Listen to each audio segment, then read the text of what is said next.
kencing manis, diabetes dan juga macam mana teknologi membawa arus doktor-doktor perubatan baru ataupun moden mengubah langkah untuk pergi kepada perbincangan kesihatan secara online. Once we adjust a proper meal plan for the patients, then we can actually throw away their medications. Back in 2013, I was wrongly diagnosed with pancreatic cancer.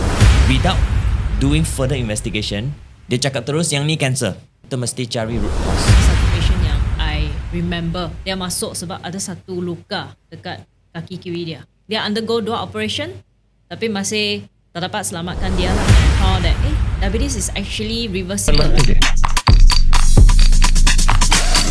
What's up everybody, selamat datang ke episod Lesung Batu Medic Show, program kesihatan yang saya anjurkan. So hari ini sebelum kita mulakan topik perbincangan, just please like, follow, subscribe to our page. The more we get the followers, the more intense kita punya discussion tentang kesihatan kita boleh adakan. Bersama saya hari ini nak membincangkan sedikit topik kesihatan berkenaan dengan kencing manis, diabetes dan juga macam mana teknologi membawa arus doktor-doktor perubatan baru ataupun moden mengubah langkah untuk pergi kepada perbincangan kesihatan secara online. Dan bersama saya daripada Clinixero, Dr. Andrew dan Dr. Jasmine.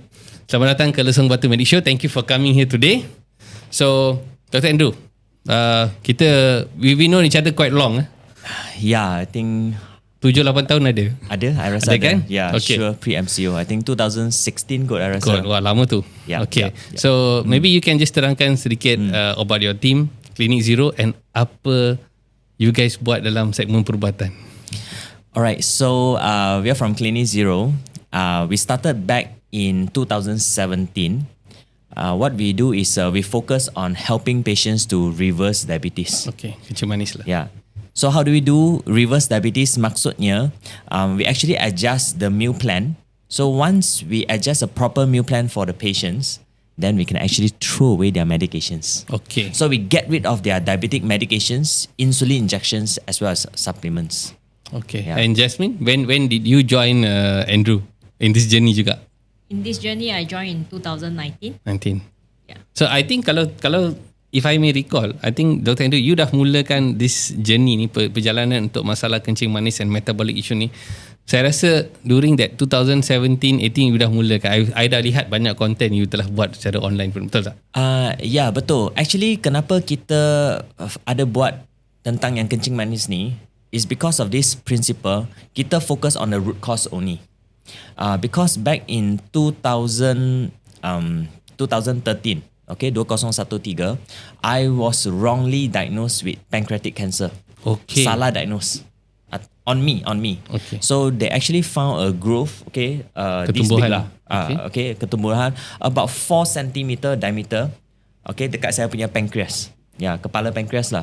So without doing further investigation, dia cakap terus yang ni cancer. So the attending doctor told me, the hepatobiliary surgeon that time told me, let's go for operation. So I pelik lah, I cakap tak mungkin lah. So I told my friend, I said, hey brother, are you sure this is cancer? So he couldn't answer me. So I insisted to investigate further, and then later they found out, right, that growth, right, is actually tuberculosis infection. Okay. Jangkitan TB. Yeah. So it's TB abdomen lah. So because of that, right, I tak perlu go for operation. I don't have to go for chemotherapy, nothing. How did they diagnose? They took biopsy or? Yes, they took biopsy. Yeah. So they did a scope lah through my mouth. So I did it in hospital Selayang that time. Yeah. So because of this, I insisted every time I see a patient, right, mati-mati kita mesti cari root cause. So kenapa sekarang kita boleh tolong 1,600 patient reverse diabetes? Sebab kita rawat root cause. The root cause of diabetes, bukan symptom. Yeah. So that's how we actually started lah. So the principle behind is root cause. So Jasmine,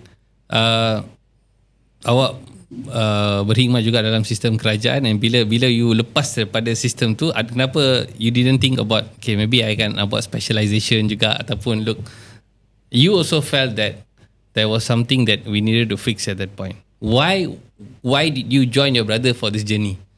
Memang dari dulu masa dekat hospital memang nampak banyak patient diabetic dan mereka suffer banyak lah.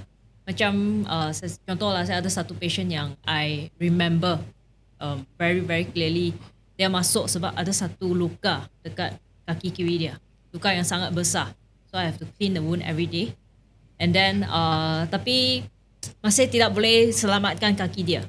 Dia undergo 2 operation tapi masih tak dapat selamatkan dia lah. Dia tetap pass away after that in 1 month.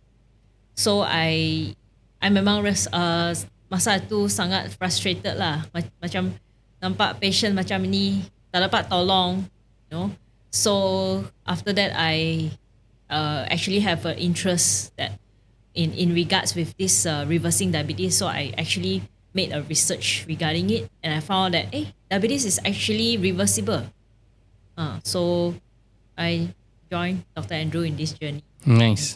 So I think the big message kadang-kadang is ramai orang masih I think kita ada satu big dispute that we cannot reverse diabetes, and now we know memang kita boleh reverse diabetes. It's really a metabolic issue yang memang kita boleh reverse. I think all disease there is some form of reversible.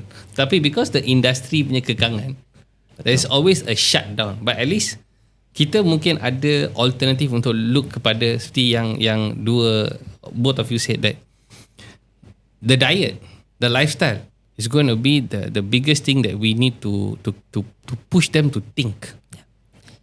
You want to say anything, Andrew? I always say that diabetes adalah dietary disease. Maksudnya, you hanya boleh reverse pakai diet sajalah. You tak boleh reverse diabetes pakai ubat, tak boleh reverse pakai supplement, tak boleh reverse pakai insulin. You cannot reverse it because it's not this, it's actually diet.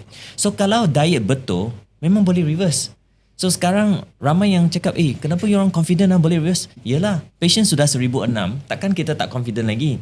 Yeah, so because we have seen it with our own eyes, macam mana HbA1c.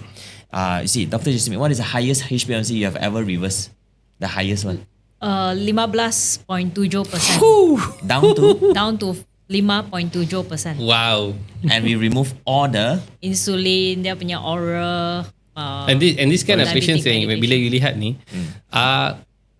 adakah these people kita kan kategori mereka muda ataupun mereka tua and everything? No, this patient is not young. This patient is in her 50s. Okay, so dengar sini. Maksudnya all of this approach memang boleh buat, tetapi kadang-kadang kita slack. That means kita betul. Just nak kita tahu dalam sistem kesihatan awam ni, the burden or the load is very heavy. And because of that, you and I, we have to take a different approach in our practice. Betul, I totally agree. Yeah, because we have to look at the reversal segment. We have to look at the preventive medicine. Okay, big shout out to our sponsor Hydroco hari ini.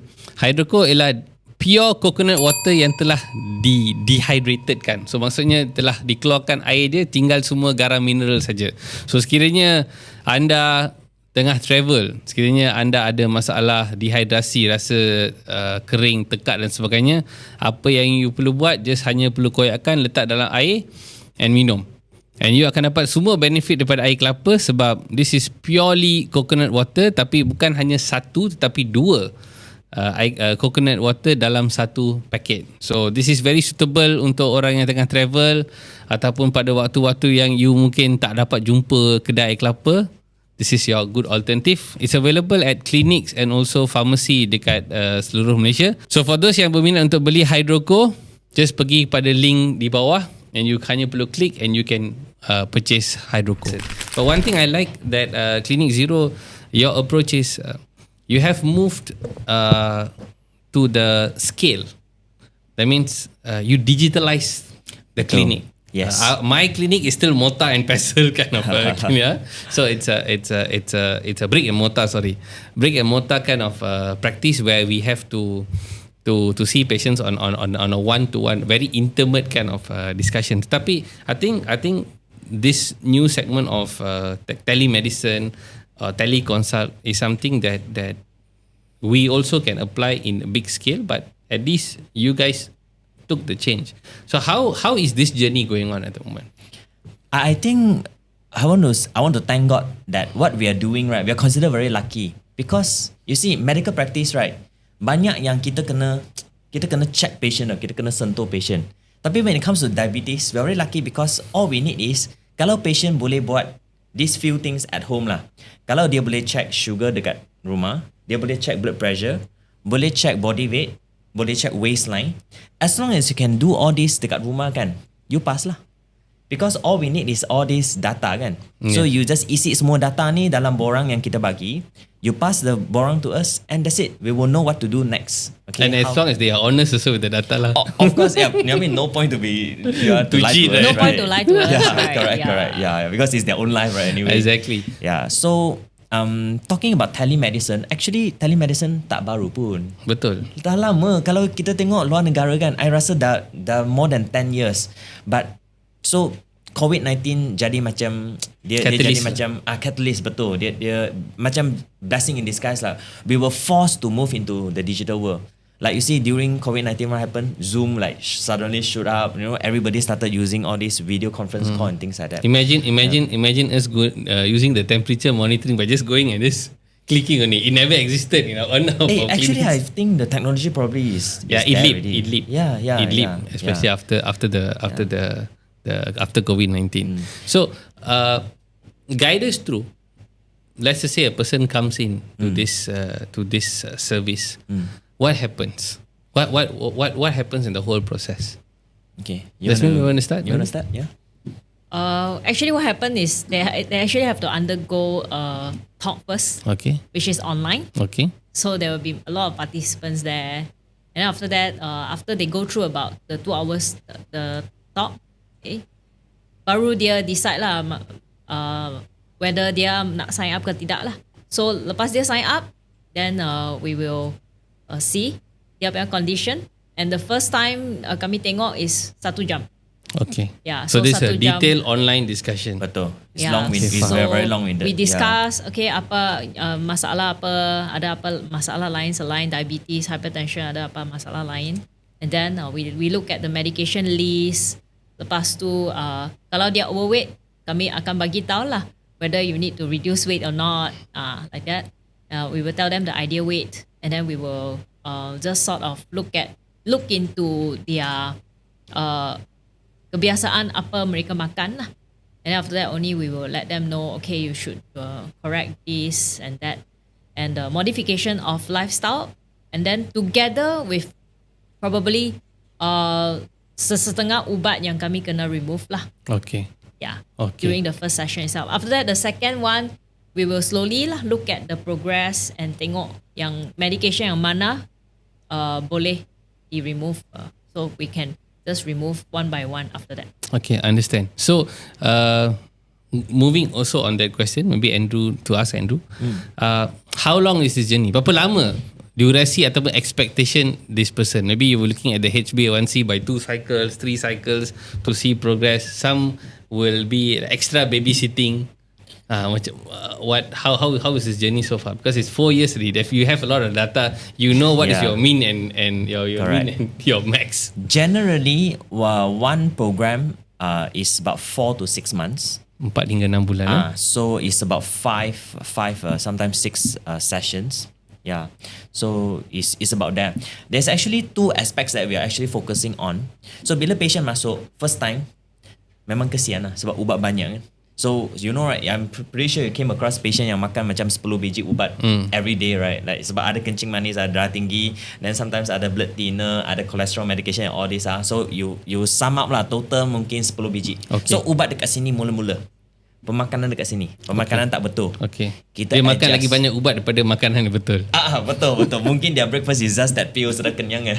So we adjust. So kita kurangkan dia punya ubat. Lepas tu kita naikkan dia punya pemakanan. Supaya in the end, right, the patient only depend on the pemakanan untuk turunkan gula. Turunkan blood pressure, turunkan berat badan. Okay. And minimize the medications. Okay. Minimize. We dare not say okay kita buang semua, tak boleh. Sebab ada certain ubat yang kita tak boleh buang. Ada keperluan. Macam some blood sort of thinner. blood thinner, like all those, sebab kalau patient especially yang underwent some procedure kan, stand ke, you know, bypass or all those, tak ada pilihan, betul. Kita tak boleh off yang tu. But we always tell patient, don't worry, kami doktor, so kami tahu ubat mana yang boleh buang, mana yang tak boleh buang. Tapi you have to do your part lah. Correct. You have to be disciplined. Correct. So that journey kan, adakah patient ni akan berinteraksi dengan Clinixero secara like it's like a 24-hour access, or it's like the schedule? Okay, you got to talk to me seminggu sekali ataupun sebulan sekali, or how does that? Or some people mungkin need extra. The babysitting is like non-stop. Usually we try to keep all the interactions within the session itself. Okay. When patient meet us. Yang benda-benda yang lain yang mereka kena WhatsApp kami ialah according to their warning sign. Okay. So some patient dia akan jadi hypo. So they have to message us. Doctor, saya hypo. Okay, so what should I do? Like, yeah. So something like that lah. Understand. So you all also boleh katakan kadang-kadang 24 jam lah on call lah. In certain situations like that happen. Yeah, in a way. But all these really incidents very minimal. Very minimal. Because manageable lah. Manageable. So that's why kalau patient macam dia tak sure, oh doktor saya boleh makan popiah tak? Soalan macam ni kalau tanya kami memang kena hentam lah. Because you cannot be asking questions like this lah. Yeah. So but of course our mission is to use education to empower the patient. Education, pendidikan lah. Yeah, we always say right, to reverse diabetes, you need better education, not better medication. Right. So how do we give the education to them is by creating a lot of, like what you're doing now, podcasts. We have a lot of video recorded. We have a private Facebook group meant for our members. And we summarize it to about 20 plus of them. Each of them, like, we got different topics. We share with them like heart attack, kidney failure, fatty liver, even gout, all different topics related to diabetes. So, contoh kalau patient ada masalah tentang kolesterol, dia tak sure. Okay, they just have to go and refer back to the cholesterol talk. Watch it a few times, just like how when we study, we have to study a few times, right? Read again. Yeah, read again and again. So they watch the video again. And then kalau masih tak faham, leave the question down. Next session, during the one-on-one, they can ask us. Then we will answer them. Is there like even y'all are working that dari segi macam a certain dietary menu, what they have, or it's like very specific, like okay, this is your module, this is what you want to, you could perlu makan ni saja, or you give them like a spreadsheet or like 30 days options or how much of calories you want to take. Ada tak you all have those kind of things together? Or no, it's much more consult. We don't really count calories because it's very tiring at the first place. Okay. Yeah, so we will just let patient know what they should eat at this period of time until the next session. Then we will apply the new things. So Okay. each session they will get some knowledge back. Understand. So that they can apply. Understand. Okay. Yeah. Outbox question, since you're very focused on pemakanan kan? Yes. Okay. What's your take about people transforming their diet, like moving more carnivore, more keto, more towards all of this? I mean, do you provide that flexibility in your management at the moment? That's Because the way to go. Is it? Yes. Yeah. Elaborate. if you So can. you see, the general plan is the low carb plan. Okay, there are basically two dietary plan when it comes to reversing diabetes and hypertension. One is to cut the sugar. The other one is intermittent fasting. I think intermittent fasting quite a bit of hoo-ha recently, right? Yeah, I think Pretty it's sure no you heard problem about with that. Yeah. No problem with intermittent fasting. Me too. I find intermittent fasting is probably the best thing that can actually happen. Today I came across this article. I just realized that they published this thing only by coming up with an abstract, and they didn't publish the whole paper. I know. We know that the American correct. Heart Association drama. Yeah, so we know what is happening. So, and our patients know, anytime when there is something that is very good that can reverse diabetes, that piece of information will be either suppressed Or redacted. it will be somebody will like try to try to say no lah, neglect negate that thing lah. Yeah. So if you ask, that's the way to go actually. But we don't really, because you see, it's not easy to do like keto. So we start off with a more liberal type of low carb kind of diet first. Yeah. And slowly adapt for someone. Correct. Slowly we adjust, then we fine tune because there is multiple session. Yeah. Just by the way, to reverse diabetes, you cannot do a la carte. Satu kali memang tak cukup. Kena jumpa banyak kali. That's why kita is a program. It's not like jumpa One satu off. kali kau It's not, team. Tak boleh. Dia tak boleh. Memang Understand. kena jumpa. And benda yang customized also, because some patients will need this, the other patient may not need this. So it's a lot of customization in between. And especially if we see like our complexity of our country kan, negara yang majmuk, okay, we have so much of sensitive issues to think about also in it comes to like diet. And I think like I would just give an example. Sometimes I would struggle with patients, especially Indian patients who are not keen to eat red meat. One, because we have to respect the religious background. It could be even Buddhist patients who have issues. No lah, cannot lah red meat straight away. Okay, then fine. Okay, let's then talk about whether you can eat mutton or lamb or not.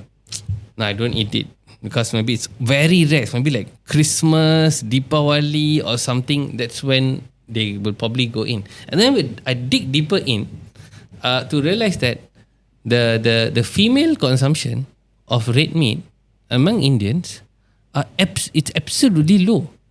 And that hence caused to see like, okay, what would they pick the diet? They will end up having more carbs, having anemia, having all those issues, but not realize that there is an issue. I mean, do you see also during your consultations, maybe you could be having a unique diaspora of population. Share with us if you can. What are you all seeing also? Do you know that actually research was being done that only 23% of the population take enough protein in their diet every day? I agree. Yeah, so I still feel malnourished. Ini masalah yang sangat besar sebab dia akan menyebabkan banyak masalah kesihatan. Because everything needs protein. Even your immune system, dia perlukan protein. Your muscles are built of protein. Correct. So if you don't take enough dari segi pemakanan, then where is it coming from? True. And what are you seeing based on your the clients you tengok secara online? Apa yang what does Clinixero say? Actually, generally, the reason why there are so many diabetics now, like, you know, right, 1 in 5 Malaysian is a diabetic, right? And somehow 1 in 2 diabetics don't even know they are diabetics to begin with, right? Or pre-diabetic, God knows what the number is. Yeah, so nobody knows. And we know the actual root cause is actually because of, to put it simply, sugar, gula.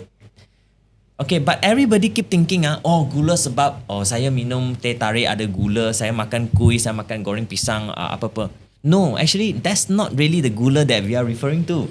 Sebab the major portion of the gula is actually coming from the nasi. Complex carbs. Correct. Your mi, kuih tiaw, bihun, roti canai, all these are actually the main bulk of carbo that is actually causing it to have problem. This is why pendidikan, this education is very important. We need to let them know that this is the one causing problem. And I think we all know, right, how the conventional medical world demonize the fat. Yes. Semua orang ingat lemak ni tak bagus. Tapi tak, sebenarnya lemak ni bagus. Semua orang ingat makan daging tak bagus. Daging merah lagilah teruk. Condemn terus. So, sometimes I put it simply, I say, hey, hello, try pinching yourself. Apa yang you dapat? You dapat daging ke you dapat sayur? Kalau you daging, makanlah daging. You have to use the correct building block kan? Yes, it's like a Lego. Correct, betul. Yeah, you use the wrong building block. That's why we are sick. That's why we are not well. I always tell my patient, you pernah tengok lah vegetarian? Biasa vegetarian, sorry to say lah, okay, tapi vegetarian, biasa dia orang sangat energetic ke, you nampak dia orang macam selalu macam lesu, tak ada tenaga. I don't know what is the experience. Yeah, I think I absolutely agree with you. Saya setuju 100%. Disebabkan the pemakanan protein pun, kalau some of them are vegan, makan sayur saja. Tapi look at, even if they want to eat high protein source of vegetables, like you're talking about like beans, lentils and everything. Yeah, how much are you eating? They have to eat like super a lot to meet that protein requirement. Correct, because you need to understand that the animals are grazing to consume that and change that. Correct. The thing, and then change it. Yeah. And if you don't want to take like proper proteins, then you're going to stuck. But I feel the biggest problem is because of cost. Because it's cost is already the also one. conditioning is carb is cheap. If you go to the shop tambah nasi, the guy doesn't even charge you. Betul. Top up. Ataupun 50% je. 50%. But if you try and say like I want to top up like beef, one steak, no chance, 40 ringgit. Betul. So yes. there is one segment I feel that civilization has brought in some form of like slave mentality, slave food, rich man's food, top tier food. I think they knew it long time ago. They knew it long time ago. It's like dumb down the system. Pyramid, dumb down the system. Just eat that. We thought you are a slave, you be there. I will replace you. And it is sort of inculcated into the system, because it's like if you look into a supermarket, the meat segment hanya mungkin got two or three compartments only. But 90% of the supermarket is carb. Yes, exactly. So you condition everybody to walk in the aisles and say, oh, let's get this sweet. Ambil ni, ambil tu, ambil chips, ambil biscuit, everything. But they don't know like 5 crackers is equivalent to 1 plate of rice. Tapi kalau you celup je dengan teh tarik, habis already. Yeah, you already like, consume the calories. Exactly, the calories a lot. exactly. So and how do you see, like, who are your biggest audience? I mean, in terms of the device, are you seeing like a variety of patients, or are you seeing maybe any focus niche subset, maybe like more Chinese patients or more English based or Malay based? We definitely see more Chinese patients, but we do have Indians and we do have Malay patients also. Okay. And our patients are not only from Malaysia. Okay. Actually, I would say maybe only about 80% of our patients come from Malaysia. Every part of Malaysia, including Sabah and Sarawak, because we are online, right? Okay. And then we have about 10 to 15% actually coming from Singapore. Okay. Yeah. Wow. And the remaining 5% is from the other countries. Like she has a patient from Nigeria, right? You have a Nigeria. Wow. Nigeria. Yeah, all the way. Yes. All the way in online USA. power. Yes, yeah. I have patients from Australia, from Taiwan, from China, and all these different countries. I see. So thanks to technology lah. This is thanks to technology. So when you see, let's just say when you say like ada lebih banyak patient berbangsa Cina, maybe you have maybe certain products already built in maybe in languages like Mandarin and stuff like that. No, is it true? You have a platform? Or it's translated already? Or? Oh no, okay. Oh, so all or these you health just talks, because right? Health talks because we are actually Chinese at. Yeah. So kita cakap dalam bahasa Melayu, bahasa Cina lah. Okay. So we have the talks in Chinese. We also have the talks in English. Yeah. Okay. So in the future, contoh kalau macam patient Melayu ramai, okay, and they speak in bahasa, we don't mind creating all these talks in bahasa as well. Okay, so you got new market segment. Yeah, because we know, there are many Malays who also suffer from diabetes. I mean, this is the truth. Yes. And our government spend, I don't know how many millions. Can you imagine the budget? I don't know how many millions. Yeah, maybe Billions. Yeah, sorry. Millions. Billions. In diabetes every single year, no. So you can imagine if the government, sorry to say, but if they No, were you to are right take to this say, not concept, sorry. you know, if they were to take this idea and they really implement, can you imagine how much money our country can save? And kesian. But buying drugs make money. Yeah. That you're So right. you must understand that. You must understand that they create these budgets to spend the budget. So they also looking at which one creates the problem. Yeah. Your Which one is giving them the hours income? decrease the problem and say like, look, we can spend money out in the other segments. But they know that we are having a deficit budget in health. We are at 40 billion as we speak, but we're supposed to get 60 billion. That is only decent for us to operate the system. So we are still chopping corners. And if you look into the preventive medicine, education, I still think kita ada banyak kelompongan and very weak. Very weak. We're not learning, but there is a problem. The private segment, yourself, myself, we're seeing the problem. But sometimes we feel our hands are so tight. If only that there was grants, there were things like this thrown down to entities like, hey, can you all fix our problem? Or we'll give a certain budget, pick it up, create content, create knowledge, send it out, because it's going to fix the problem, whether it's today, 5 years, 10 years, something, at least we will see the graph drop. Betul. I But you have to do start agree. lah. Yeah, because our industry is the only industry where when the budgets are produced, there is no grants for the private. There's no support for like knowledge. There's no support for education. things like that. I still remember last time when I was still working in the clinic kesihatan, the lab actually told me that you jangan order itu HbA1c untuk patient tak cukup budget. So we actually have to restrict so-called the KPI of HbA1c so that they can save money on testing the HbA1c of patients. And, it is. But HbA1c is one of the most important Vital things things, that yeah. you need to actually detect whether this patient got other pre-diabetes ke tidak ada. They Tapi also apa yang mereka check FBS saja. True. Fasting Tak blood cukup. sugar. FBS boleh buat dekat rumah pun. In fact, now we're looking into the serum insulin as also one more important marker. Ramai pun tak pernah dengar pun serum insulin ni. So serum insulin, maybe Andrew you want to say? Let you say. Every patient under our program, we order the serum insulin. Every single one of them, without fail. Of course, we also learn from our past mistakes. Last time, we never order. Then after that, we realize, kenapa banyak case, I'm not sure whether you heard of this before, type 1.5. Okay. Not type 1, not type 2, no. The one that is in between. You know, they call it the LADA or the MODI type of diabetes lah. Not here nor there. So, then after that, we realize, let's start doing insulin for everyone.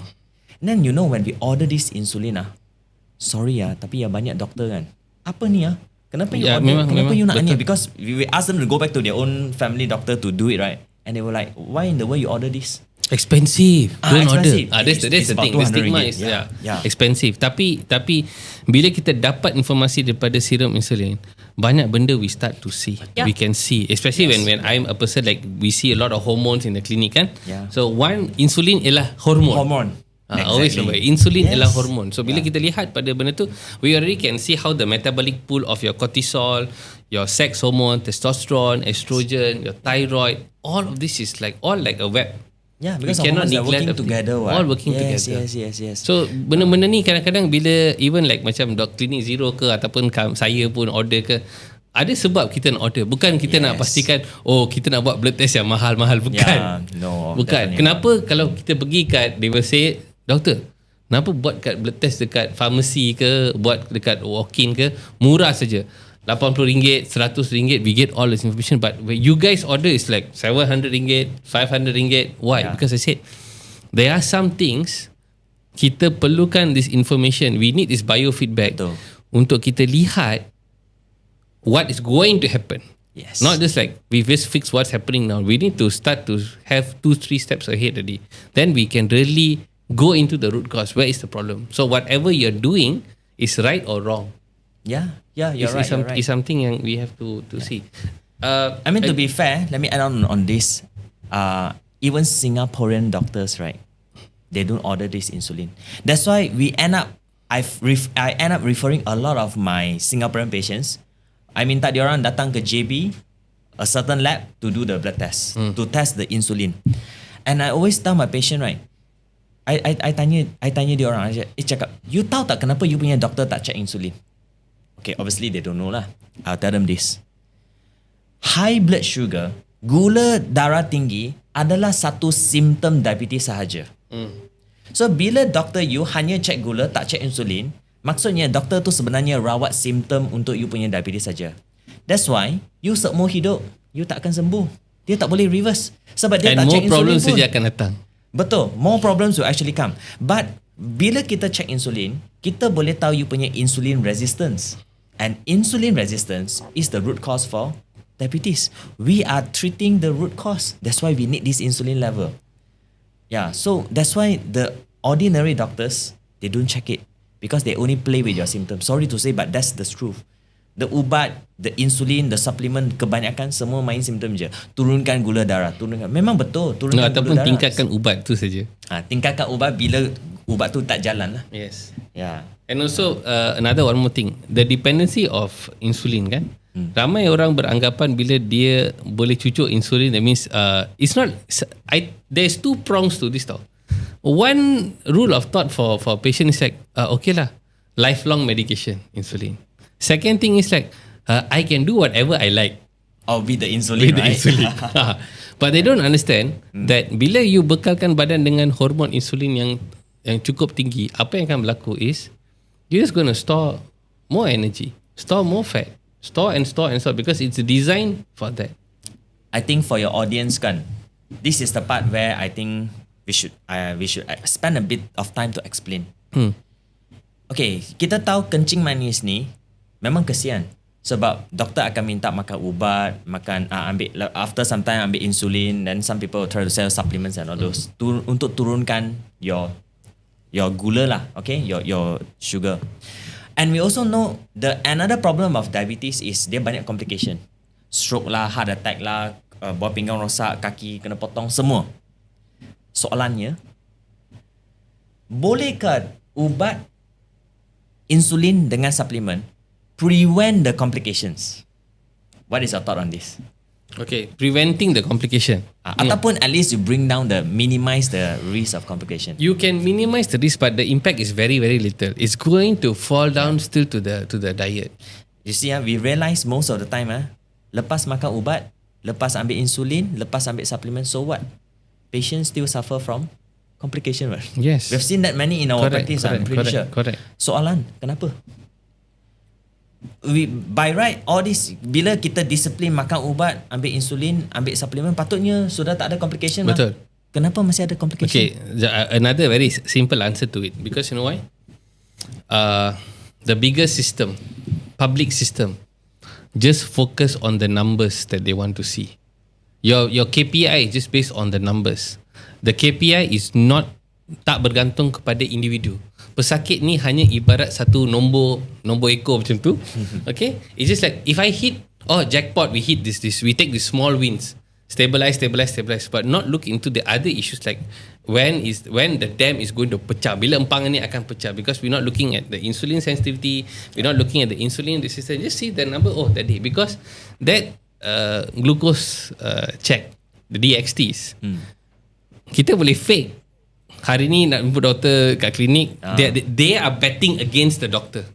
Yes. That means they come to the clinic, okay, I'll fast 2-3 days and not and then test 4.5, big clap. Yeah. After that, you it's go back, chendol then you're back already. Yes, it's exactly. back, the big problem. So then it's like, okay, 3 months on it. So there are two things that happen. One is the hope of the physician who's seeing so many patients at one day, tengok nombor tu, okay, 4.5, 5, okay lah, on control, I don't raise the medication. Betul. Itu satu benda. So the KPI is like, okay, if we get the number side, we don't increase the medication, we save costs. Okay, that's one thing. The other side, also, let's stick with the DXT, and then hope we don't get our medications increased. Yes, so this is the thing. So the crisis of inflammasi ni akan berterusan. Betul. Because the paradox goes to like, okay, cardiovascular issue, paresthesia, ada stroke, ada knee, ada ED, ada all kinds of metabolic issues just coming in full circle. Yep. Atherosclerosis, everything is happening because thanks to the mother of all information. Betul. So how do we usually explain to patients? You know that the medications cannot prevent your complications. Why?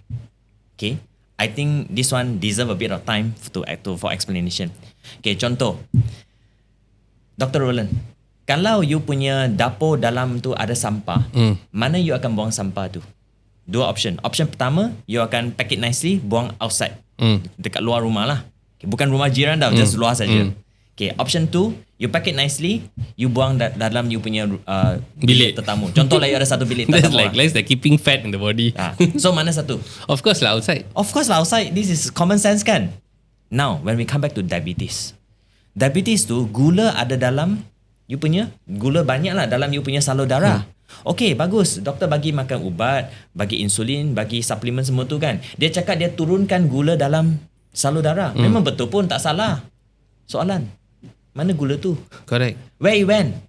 That is the thing is what I say is like the basic concept of energy. Energy is eternal. You cannot cannot destroy it. You can only change the location. Correct. So gula tu dia tak keluar daripada you punya badan pun. It's still inside your body tapi different compartment. Correct. even to your different organs. That's how it causes the correct. inflammation and everything. Exactly. So go to the brain, causes stroke, and then it causes kidney failure, semua lah. Yeah. Understand. And just one or two more questions just to ask Jasmine also. Like with the Chinese speaking audience, what do you see your struggle? What do you see in the diet in the Chinese community? Apa perbezaan diet Chinese community berbandingkan dengan the Malay community or the Indian community which you can see? Maybe I cannot see that so much, but I do see Chinese patients, but I think you're gonna see more and you can maybe see certain pattern. Is there any pattern you can see? Or it's the same pattern? I think sama saja lah. Sama saja. Tak ada perbezaan. You don't see any different pattern. But what we believe over here is reversing diabetes requires education. Sebab first thing you kena tukar mindset. Okay. And then you baru boleh tukar dia punya habit. Kalau mindset tak tukar, semua pun sama. Semua pun tak jadi nanti. Okay. My side, I think I agree with Dr. Jasmine. They're generally the that same. That one is the basic call lah. So almost the same, but then of course we have to respect their religious practice lah. So certain race cannot eat certain food. Of course, obviously we won't force it. At least you got suggestions. Yes. Of course, we'll give them suggestion. We'll tell them that there are still plenty of food that you can eat. And we make it very clear that during our webinar, we have a webinar for those who are interested to join us, right? They have to go through the, like what Dr. Jasmine mentioned, the 2 hours webinar. We mentioned very clearly, if you are a strict vegan, please don't join our program. Kita tak boleh tolong pun. Strict vegan maksudnya telur pun tak makan. Memang makan sayur saja. Sayur, nasi and all those lah. Memang tak makan daging tak apa. Telur pun tak sentuh, memang kita tak boleh tolong. This one we are very clear in this. Sebab I pernah try, tak jadi. Okay lah, you pass to me lah. I try and see whether I can help. Sebab macam mana pun telur has to be there because egg is highly nutritious. You don't vitamins. Take, betul. Understand. You tak makan daging, okay, still boleh tahan. Okay. Telur is a must. Since you dived into that, this is the hard question. Okay. What do you see? Because that answer really goes now into the new game of epigenetics. We see genetic testing, we see food tolerance testing and everything, and I rasa that this is something very close to what I'm seeing. I think that not everybody can eat the like a vegan diet. Not everybody can eat fully carnivore. Not everybody can be omnivorous, pescatarian, everything. There's something inside our gene. We seeing it through like food tolerance tests, DNA testing, and epigenetics. How do you all see that also coming into your practice soon? Definitely coming. Or you all already doing it already? You want to share first? Actually, I find that our way of treatment, sebab dia cari puncak akar kan. And partly also dia ada puasa semua. So fasting actually helps in restoring a person's health. Okay, fasting is very, very important. So fasting, one of the important thing when it comes to reversing diabetes, but it also helps for the healing of the body. I understand. Okay, so that's fasting. I think we all agree on. But the thing I would look into is like, okay, how genetics is also now impacting our diet. I'm seeing with certain patterns, right? When we do like certain food tolerance tests, and we see like certain people, they have really issues that they can't. Some people can't even touch rice because they are developing certain flares. Let's not talk about like egg or gluten, everything. Actually, we got a lot of patients who have eczema. Okay, so because we focus on treating diabetes, but they also come with lots of other health issues. Yeah. So their eczema will suddenly disappear. Yes, I got patients who healed from asthma, psoriasis.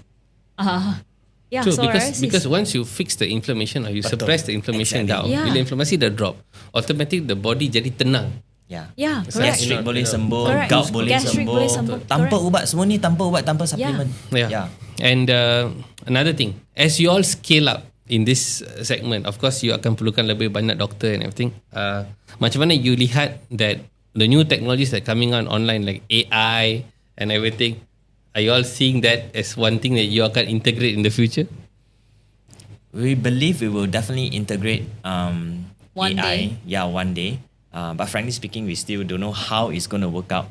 But because one of the principle of our company is technology.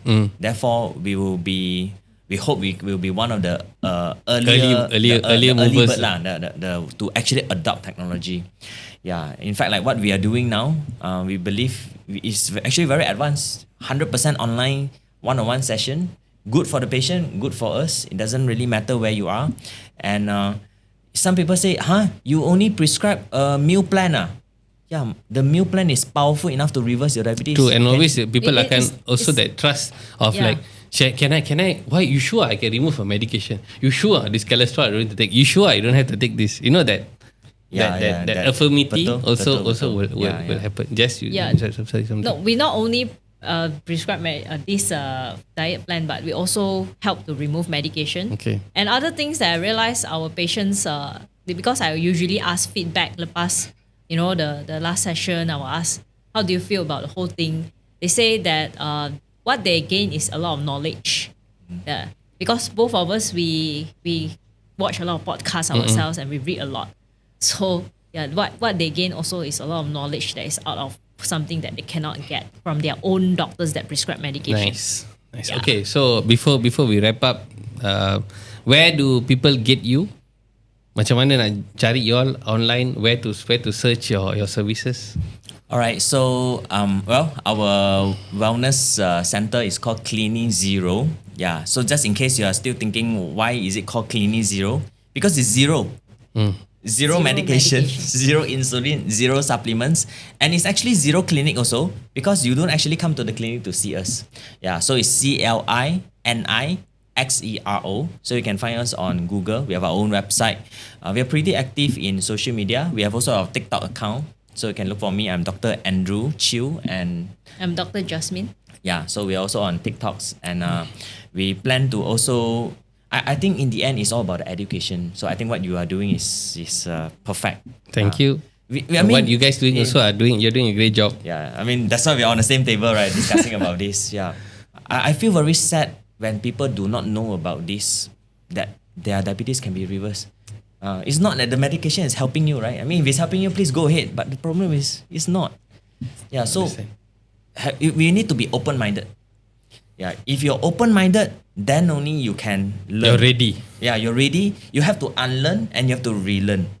And that's medicine. I mean, whatever is done in the past sometimes cannot be done in the future because we have new information to support and suggest for patients' betterment and lifestyle. Okay. Thank you again, Dr. Andrew, Dr. Jasmine kerana sudi hadir ke podcast Lesung Batu. So kepada tuan-tuan perempuan yang telah tonton hari ni, kalau nak pergi jumpa Dr. Jasmine Andrew, boleh pergi ke Clinixero secara online, boleh Google and follow mereka.